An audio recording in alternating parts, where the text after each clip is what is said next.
Soccer legend David Beckham is now a Sir. Yes, it's a Sir David after he was knighted by King Charles. Here's what David Beckham, or should I say Sir David, had to say following the ceremony. You know, to see His Majesty the King stood there and receiving me and, you know, being as elegant as he always is and charming as he always is. And, you know, it was such a special moment. Given that then, does that rise to the top of the mantelpiece at home above the Premier League titles and everything else? I mean, yeah, it's nice to have 6 Premier League titles and obviously a few other medals along the way, but this without doubt will be pride of place. Kinsey, he said it's better than Premier League titles. That's pretty high praise. Okay, so this is super fun to see. David recently became an ambassador for the King, Sir David, for the King's Foundation, queued for 11 hours to pay respects to the late Queen. He's dreamt of this his entire life. But do you remember last year it was reported that this moment was impossible? According to the House of Beckham by Tom Bauer, years ago, David's team contrived an elaborate plan to boost his do-good image to secure a knighthood. He was ignored, was livid, and dismissed the possibility of a lesser role, being commander of the British Empire. He sent this embarrassing, foul-mouthed email, and it was leaked. Where I can't even repeat it on TV. I know this is a family show. An expert said due to that tantrum, he would never see a knighthood, and here we are. So I guess the lesson is patience is a virtue, people. Yeah, and remember, not too long ago, he and Victoria were buddy-buddy with Harry and Meghan, but then there was a bit of a falling out there, and I can only think that only improved his chances of being knighted. Now, talking about Meghan, she's making a shock return to Hollywood 8 years after she quit the industry. She's going to be starring alongside Lily Collins, Brie Larson and Jack Quaid in a new movie, Close Personal Friends. What else do we know about this role? You know, Meghan Markle's latest on-set appearance feels to me like yet another example of her following Sarah Ferguson's post-royal career path. Both women have written children's books, hosted podcasts, appeared on reality TV, appeared on lifestyle shows, and collaborated with Oprah Winfrey. Meghan's decision to play herself in this movie even mirrors Fergie's cameo in Friends. I'd also say that the timing is striking, coming just as Page Six published a scathing piece claiming Hollywood has lost interest in the Sussexes, while insiders insist Meghan is simply testing the waters for a return to acting.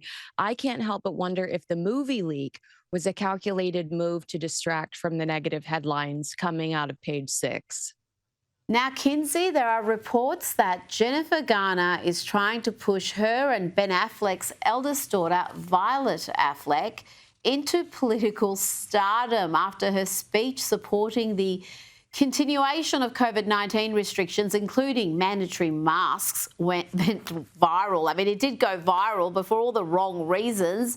An insider told Rita Online they raised Violet to be a concerned and informed citizen first and a celebrity offspring second.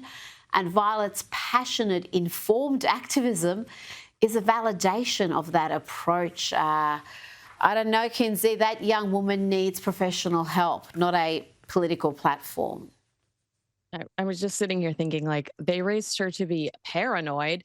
I think that they're totally setting up this entitled Nepo baby for disappointment and failure. I mean, I know that Gavin Newsom is the worst, and we are the state that brought you Kamala Harris, but I would hope we would require more from our government officials than their parents being on movie posters.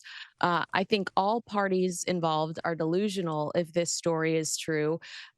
I mean, because she just becomes a target. She just becomes a target by putting herself out there, especially when her demands are so unrealistic and polarizing. Just insane. And that clip went viral because everyone was mocking it, and it was being mocked in fairly harsh fashion. I mean, she is over 18. She's fair game if she's going to speak at the UN. And the fact that she was given the honour of speaking at the UN, I think says plenty. And Nepo baby is the perfect description there. Now, Jennifer Lawrence has said that she's not going to be talking about politics anymore because celebrities do not make a difference whatsoever on who people vote for, and it just adds fuel to the fire, ripping the country apart. Kinsey, I think she's just reading the room. She was very outspoken during Trump's first term, but I think she understands that the country has moved on, the culture's shifting, and we don't want to hear from far-left celebrities preaching to us endlessly. I know. I will see her new movie now. And I've avoided a lot of the stuff she's been in just because I thought she seemed really hostile and hateful towards 50% of the country through some of her past comments. I think that hopefully other people are watching this, the way that this plays out and the way that others are responding to this story and going, all right, well, that sounds like a good strategy that maybe I should follow too. I have no idea how Tom Cruise votes. I have absolutely no clue. And I love Tom Cruise for it. And I'll continue to see his movies. And I think that mystique in Hollywood is really important and they need to get it back. And we know how she felt, but thankfully we're not going to know how she feels going forward. And that way I can get lost in her movies and enjoy the films. You know what?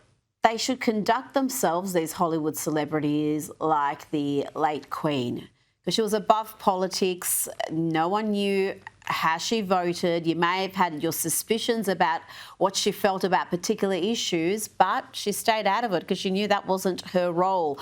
Now, before you go, George Clooney has hit out at Hunter Biden after the former First Son blasted the actor over that New York Times op-ed, that infamous op-ed he wrote calling for Joe Biden to step down. Kinsey, this is the battle of the scrotes in my book. I don't like either of these characters.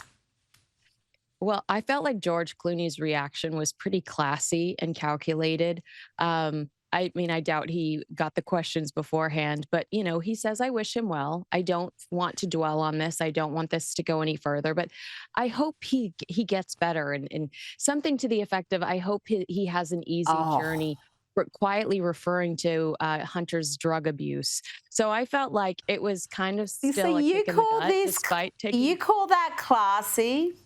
You call that classy. I call that passive aggressive. That is having a red hot go whilst trying to seem kind and compassionate. I mean, and to me, that's more underhanded than what Hunter Biden did, which was just say what he felt. You know what? I think I prefer Hunter to George. Kinsey, it's always a pleasure. Thanks for your time.